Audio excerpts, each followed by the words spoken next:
Bienvenue dans Pêche Passion. Aujourd'hui, nous vous emmenons une dernière fois en Patagonie chilienne en compagnie d'un guide de pêche professionnel argentin qui pratique la pêche à la mouche.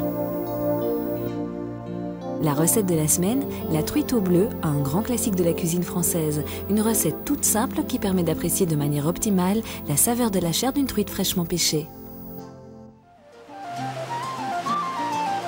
Les retombées économiques de la pêche sportive ont incité le gouvernement chilien à consentir chaque année d'énormes efforts pour réglementer, promouvoir et préserver cette ressource.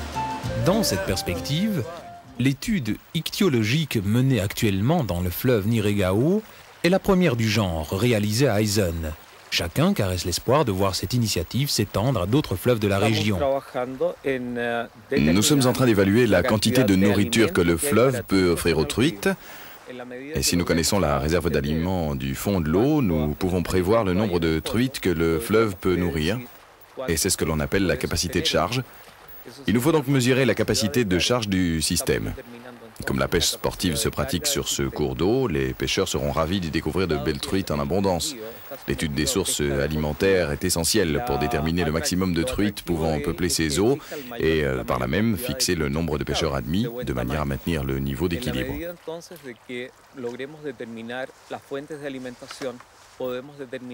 Ce fleuve est uniquement peuplé de truites communes. On n'y trouve ni poissons, ni grands animaux aquatiques originaires de la région. Seuls les insectes sont natifs. Cette situation est assez exceptionnelle. Il est courant de voir au Chili des poissons originaires du pays, comme par exemple des perches côtoyer des truites et des crevettes. Ici, la population des truites dépend presque exclusivement des insectes habitant le fond du fleuve ou qui tombent des berges. Les sauterelles constituent la source alimentaire des truites durant toute la belle saison, au printemps et en été.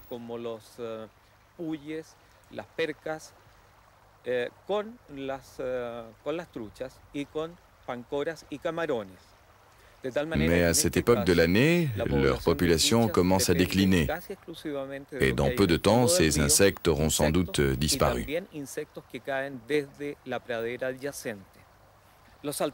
La question que nous nous posons alors est la suivante. À défaut de sauterelles, que mangeront les truites durant l'hiver? Nous pensons qu'elles se nourrissent de benthos. C'est une communauté d'insectes aquatiques qui vit parmi les pierres. Et une autre variété qui porte le nom étrange d'éphéméroptère, ou mayfly, qui se distingue par ses trois queues. Y tienen nombres extraños como efemerópteros o mayflies y se distingue porque tiene 3 colas en el extremo posterior del cuerpo. Le groupe que nous voyons à présent est exclusivement sud-américain. Cet autre insecte est un stonefly ou plécoptère. Il se caractérise par ses 2 appendices fixés sur la queue. On note aisément la différence. Les autres insectes, appelés calicefly, construisent eux-mêmes leur logis, mais en les capturant. Nous les avons détruits. Ces insectes passent par les différentes phases de la métamorphose avant d'arriver à une forme adulte et de voler. À mon avis, la remise à l'eau des prises est essentielle si l'on veut protéger la ressource de la pêche sportive. Maintenir un régime de pêche et de libération est extrêmement avantageux.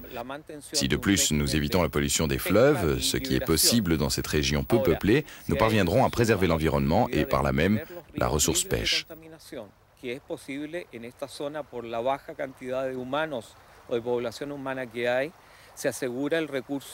Ambiental y por tanto el recurso pesca.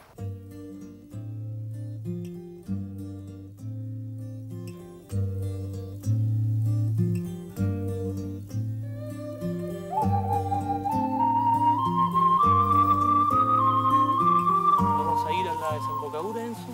En el lugar Nous allons nous rendre à l'embouchure du fleuve, là, à l'endroit où il se jette dans le lac. Ok.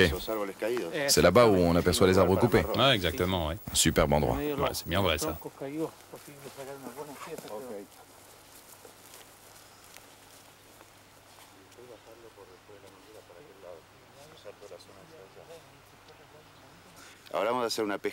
À présent, nous allons pêcher dans le fleuve et essayer de découvrir les coins où se trouvent des nymphes. C'est le moment de l'éclosion et nous aurons peut-être de la chance. Même si on ne voit pas encore d'adultes ailés, si ce n'est des tout-petits, nous pouvons tenter de pêcher dans les fossés et les rapides. Voici le type de mouche le plus couramment utilisé pour la pêche dans ce genre de rivière. Elle offre l'avantage d'être assez lourde. C'est une mouche passe-partout et elle imite de nombreux insectes tout en ne ressemblant à aucune nymphe bien spécifique. Par sa forme et le type de matériel utilisé, ce modèle plaît aux poissons qui se laissent facilement leurrer. Dans des milieux comme ceux-ci, moyennement ensoleillés, où l'eau est cristalline, la pêche peut être excellente. À présent, la parole est à la truite. Pourvu qu'elle ne lise pas, après tout ce que j'ai entendu, je ne mordrai pas à l'hameçon.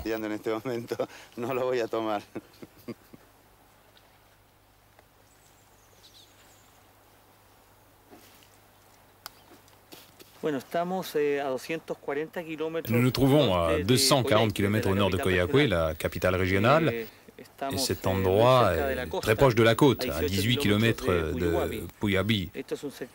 Cette région montagneuse, couverte de forêts humides, est très recherchée pour la pêche en raison de ses nombreux fleuves et lacs poissonneux.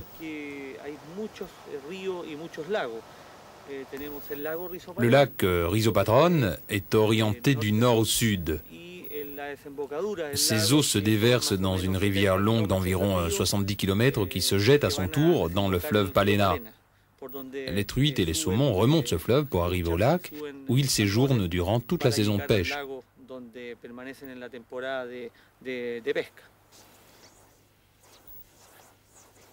Nous sommes au début du mois d'avril et la saison de la pêche touche à sa fin. Le niveau des eaux du fleuve a fortement baissé. Enzo est un guide spécialisé venu d'Argentine pour étudier le lac et le fleuve Rizopatron. Après divers séjours dans la région, il est bien décidé à y amener des pêcheurs argentins la saison prochaine.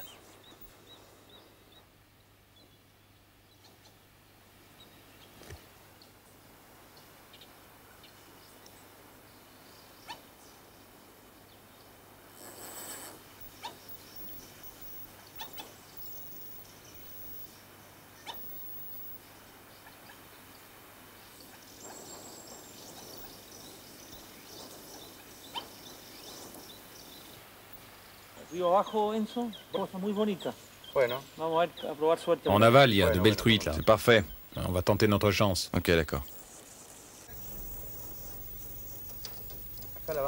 Laissons-leur le temps de déjeuner.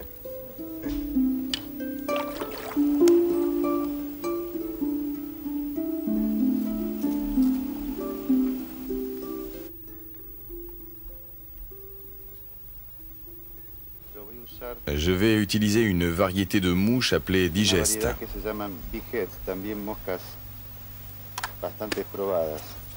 C'est une mouche qui a fait ses preuves.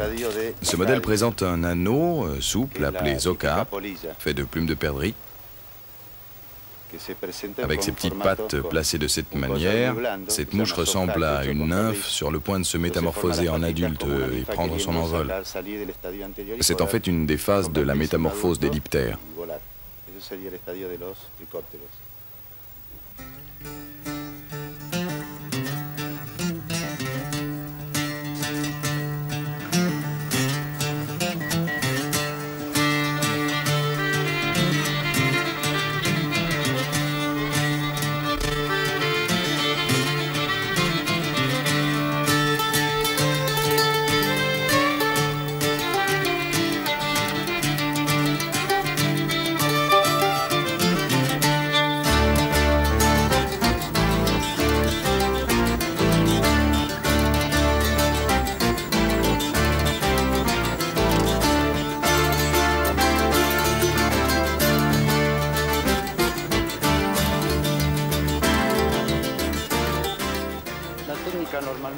On tente généralement de faire un backcast en rejetant le corps légèrement en arrière.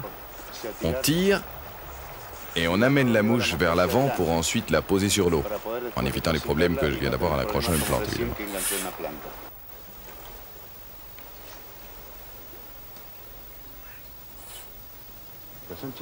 Elles ne sont pas petites, hein.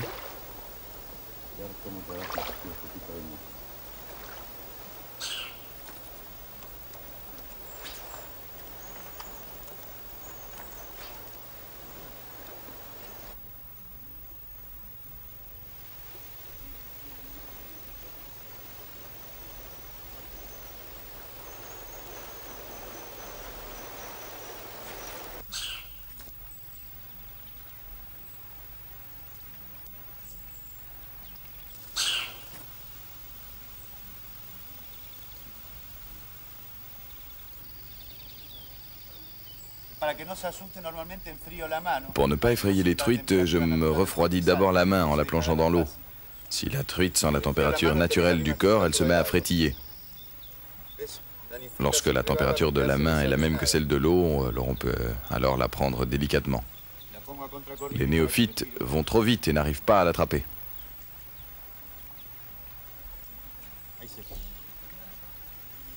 Je l'ai laissé à contre-courant pour lui permettre de respirer.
Eh bien, les conditions ont été relativement favorables malgré le niveau des eaux.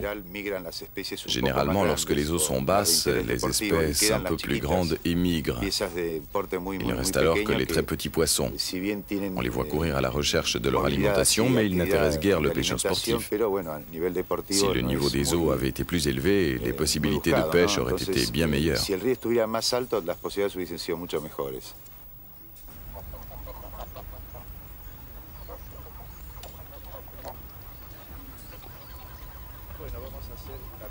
Nous allons à présent pratiquer la pêche en lac. On le fait en longeant la berge. La barque dérive, portée par le courant. Et on pêche uniquement le long des rives, en recherchant les coins qui servent de repère aux truites. On se laisse aller au fil de l'eau. Et nous allons utiliser des mouches qui ressemblent à des êtres vivants, enfin aux insectes qui peuplent actuellement le lac et dont se nourrissent les truites.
Nous allons utiliser une mouche qui donne de bons résultats dans les rochers.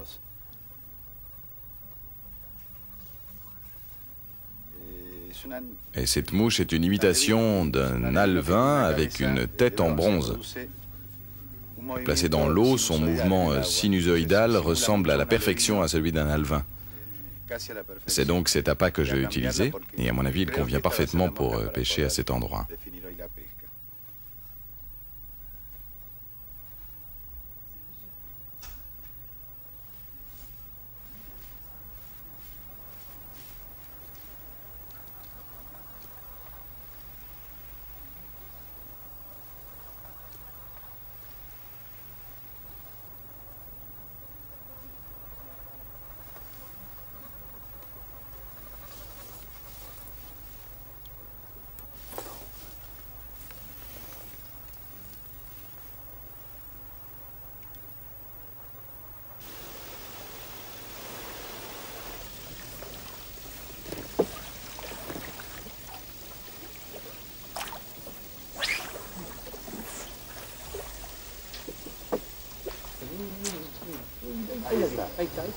Tiene la filmación.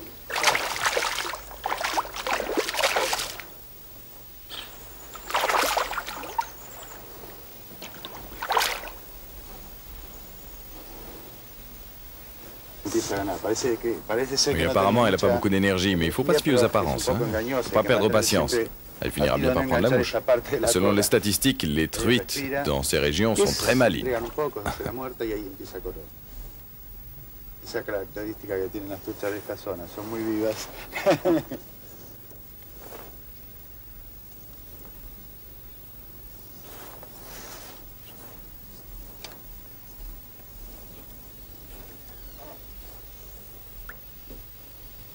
Ahí puedes verla, la toma justo ahí, sale el sol.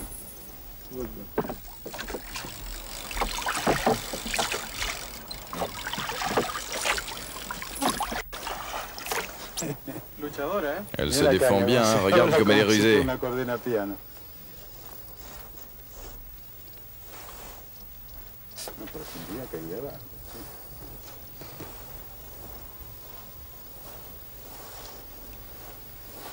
Ahí lo pudieron filmar bien. Ahí empieza a flaquear. ¿Qué es lo que es? Ajá, abajo del bote no. Esa es una buena arcoíris, en fresa, rainbow.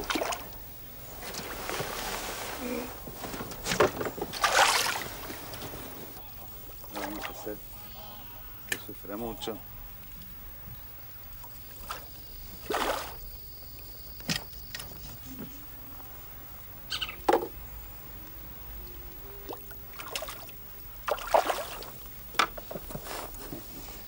Me quiere poner difícil.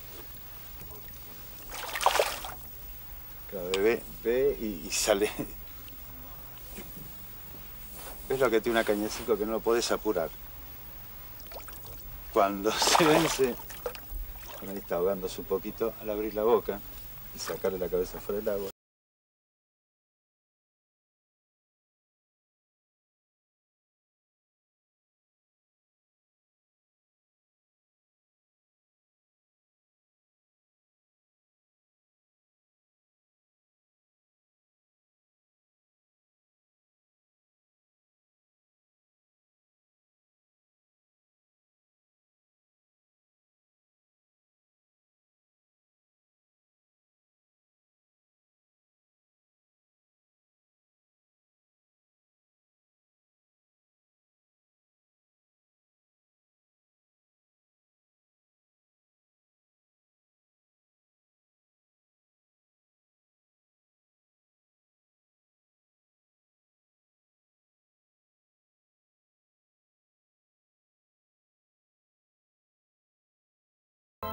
Grâce à Paul Bajol, le chef du moulin du Landion à Dolencourt, nous allons vous rappeler les secrets d'une préparation très injustement tombée en désuétude, la recette de la truite au bleu.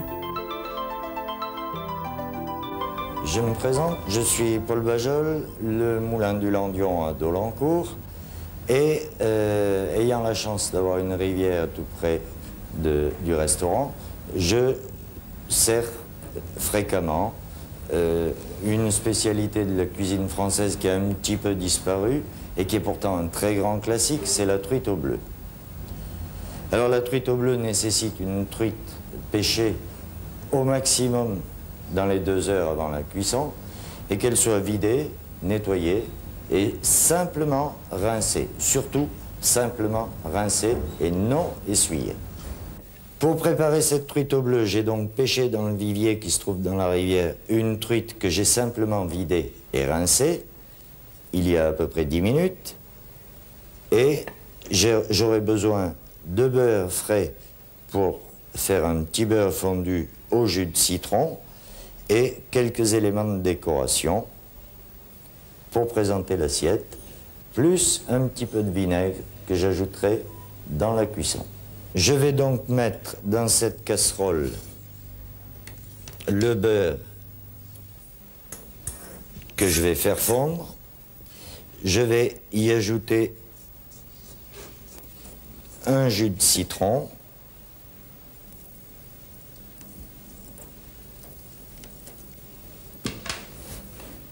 une pincée de sel de Guérande et un petit peu d'eau pour faciliter l'émulsion. Je vais donc là ajouter le vinaigre dans l'eau préalablement salée au sel de Guérande et simultanément mettre sur un feu moyen mon beurre citronné et salé à fondre. Ainsi le beurre fondu sera prêt exactement en même temps que la truite qui va être pochée dans cette eau-là. La truite est donc plongée dans cette eau bouillante et comme tous les pigments de sa peau sont intacts parce qu'elle a été simplement rincée, elle va devenir bleue à la cuisson, se tordre légèrement, se mettre en arc de cercle et mériter son nom de truite au bleu. La truite est cuite, le beurre fondu est presque émulsionné, donc nous allons pouvoir dresser sur assiette cette bête bleue, qui n'est quand même pas un requin.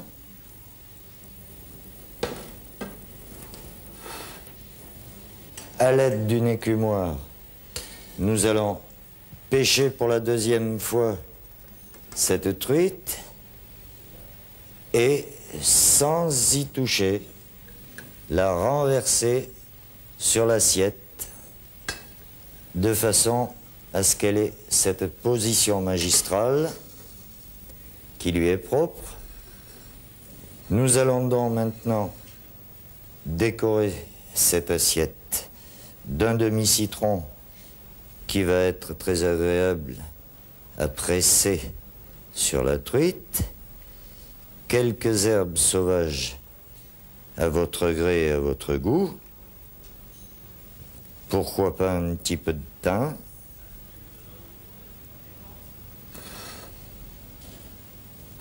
nous allons maintenant terminer par une légère émulsion au fouet du beurre qu'on a mis à fondre et nous allons le verser autour de la truite dressée sur l'assiette.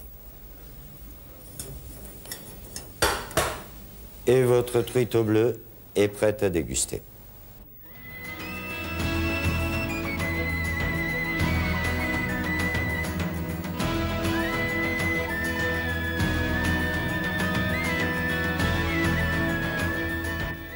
La semaine prochaine, Pêche Passion suivra Monsieur Dancoine, le président de l'AAPPMA des lacs, qui nous emmènera traquer le brochet sur le lac de la Forêt d'Orient. Gardons la pêche.